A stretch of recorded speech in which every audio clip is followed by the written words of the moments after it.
Good afternoon, people. How are you? I'm Charlotte Pridmore, and today I'm going to be talking about the all or nothing mentality. And this is in alignment with my All Woman Wellness program. So this video is going to be called The End to All or Nothing. So here's the situation. You decide that you want to get healthier, fitter, you want to focus on your wellness, you want to focus on your self-love, and you go all in. You make a big declaration to the universe, to your social media, to your friends, and you're like, right, I'm on it. This is it. Or this is my year. This is the year I'm going to be the fittest and healthiest I've ever been. I'm going to lose that stone. I'm going to lose that 2 stone and whatever. We've all been there, right? And so what happens is that we make this massive declaration and we start to think, what do I need to do in order to do this? Well, we know what we need to do because none of us are stupid. We need to eat better and we need to exercise more. And so we make a commitment to do a diet, or we sign up to a fitness, a diet class, or not naming any in particular. And then we decide to start going to a class, or we decide we're going to go to the gym, or we download a program to do online. And then we do it, and about maybe 2 weeks. So from everybody I've spoken to in my All Woman Wellness program, their average commitment level is about 2 weeks. And then the excitement and the momentum of that initial excitement and motivation has waned, and the old habits seem to creep back in, and then they hit what is lovingly known in the All Woman Wellness program as the I'll say sod it button, but it's a little bit ruder than that. So we hit the button, and then what we do is we go, oh, it's okay, I'll start again on Monday, or I'll start again next week, or an event comes up and I'll get this out of the way and I'll start again. And it is just this on repeat throughout our entire lives. So hands up if that's you. Was me. So when I decided that I'd had enough of this all or nothing concept, I decided to apply my coaching process to my wellness, and it worked. So today I just want to give you 3 tips that will help you move out of this all or nothing mentality. The first tip is drop the language. I know it's so motivating to say, I'm on it, or that's it, I've made a decision. Now, I'm all for making decisions, like making good decisions for yourself, and a decision can change everything. However, when we make this outward declaration, it gives us that hit of motivation, that hit of, and I'm all for accountability too. But when we do it publicly or to our friends, and we have a habit of doing that and then going a bit quiet about it, that is a pattern.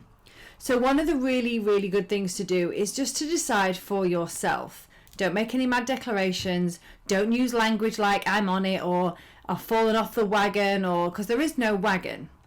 It's just about you just having an internal decision and just dropping the big announcements, because they put too much pressure on you.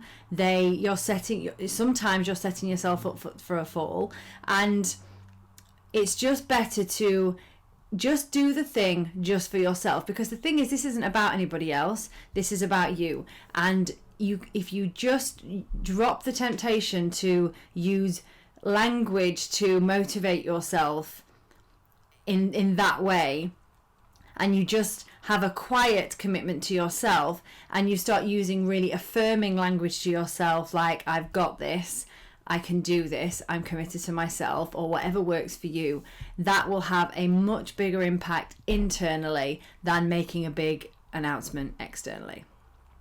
Second tip is adjust your goal. And what I mean by that is, so often we make external goals, meaning I want to be this by then. How many of you have said, I want to lose half a stone by that wedding. I want to lose a stone before I go on holiday. I want to lose this by then. And it's a very this by then scenario, which is a very masculine energy way of setting a goal.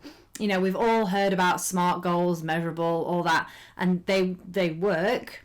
But when it comes to this kind of stuff, when it comes to your wellness, having that kind of goal can, for some of us, we are really motivated by that. But for most people, I found through experience, including my own, is that the pressure of that just creates this very, what's the word? This very sort of insular experience. And what I mean by that is we go, right, I've got to do this by then. So that means I've got to do all these things which are completely out of your norm. You've got to just, it's like you have to, well, I've got to stick to this, and I've got to do this, and I've got to do this, and then and then even if you get there, you've done the work, like you've created the situation to get the result, or not sometimes, but nothing has really changed internally. You have just done the things to get the result. But what happens then is that we go to the wedding, we go on the holiday, and we revert back to form. We revert back to who we are. And for me, becoming somebody who just cares about their wellness is not something you're doing, it's something you're being, which leads me to my third point. The third point is to shift your identity. I don't identify as a fitness fanatic. I never have, I never will. I wasn't sporty at school. I am somebody who has learned to prioritize my wellness. So I identify as somebody who cares about themselves enough to be able to do the things I need to do in order to make that, to create that experience and create that lifestyle. But I don't say it's something I'm doing. It's not like, oh, I'm doing this fitness plan or I'm doing this eating plan. It's like, this is how I eat. This is how I exercise. So we need to have a shift in identity, because we will only ever act in alignment with who we believe we are.